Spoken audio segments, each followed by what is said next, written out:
track the lives of two groups of men. The first group started in the study when they were sophomores at Harvard College, and the second group that we've followed was a group of boys from Boston's poorest neighborhoods. When they entered the study, all of these teenagers were interviewed, they were given medical exams. We went to their homes and we interviewed their parents. And then these teenagers grew up into adults who entered all walks of life.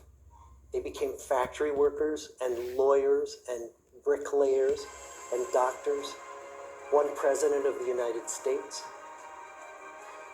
Some developed alcoholism, a few developed schizophrenia.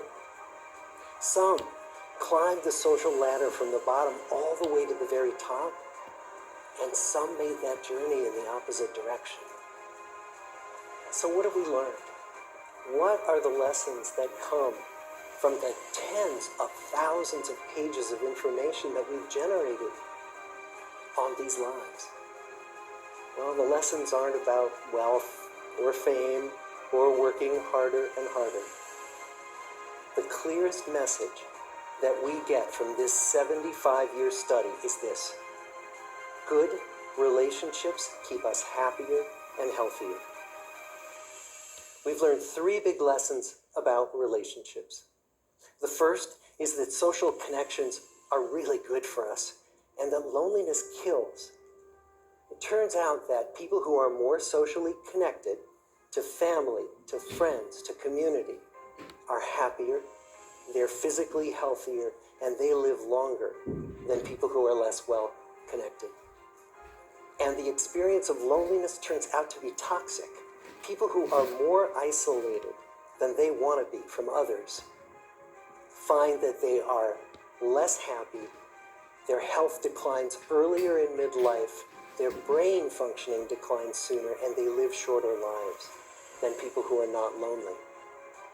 And the sad fact is that at any given time, more than 1 in 5 Americans will report that they're lonely. And we know that you can be lonely in a crowd and you can be lonely in a marriage. So the second big lesson that we learned is that it's not just the number of friends you have, and it's not whether or not you're in a committed relationship, but it's the quality of your close relationships that matters. Once we had followed our men all the way into their 80s, we wanted to look back at them at midlife and to see if we could predict who was going to grow into a happy, healthy octogenarian and who wasn't. And when we gathered together everything we knew about them at age 50, it was how satisfied they were in their relationships. The people who were the most satisfied in their relationships at age 50 were the healthiest at age 80.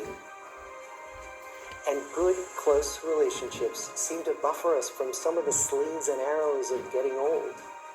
And the third big lesson that we learned about relationships and our health is that good relationships don't just protect our bodies, they protect our brains. It turns out that being in a securely attached relationship to another person in your 80s is protective. That the people who are in relationships where they really feel they can count on the other person in times of need, those people's memories stay sharper longer. And the people in relationships where they feel they really can't count on the other one, those are the people who experience earlier memory decline. And those good relationships, they don't have to be smooth all the time. Some of our octogenarian couples could bicker with each other day in and day out. But as long as they felt that they could really count on the other when the going got tough, those arguments didn't take a toll on their memories. So, this message that good, close relationships are good for our health and well-being, this is wisdom that's as old as the hills. Why is this so hard to get and so easy to ignore? Well, we're human. What we'd really like is a quick fix, something we can get that'll make our lives good and keep them that way. Relationships are messy. It's also lifelong. It never ends. The people in our 75-year study who were the happiest in retirement were the people who had actively worked to replace workmates with new playmates. Just like the millennials in that recent survey, many of our men, when they were starting out as young adults, really believed that fame and wealth and high achievement were what they needed to go after to have a good life. But over and over these 75 years, our study has shown that the people who fared the best were the people who leaned into relationships with family, with friends, with community. So what about you?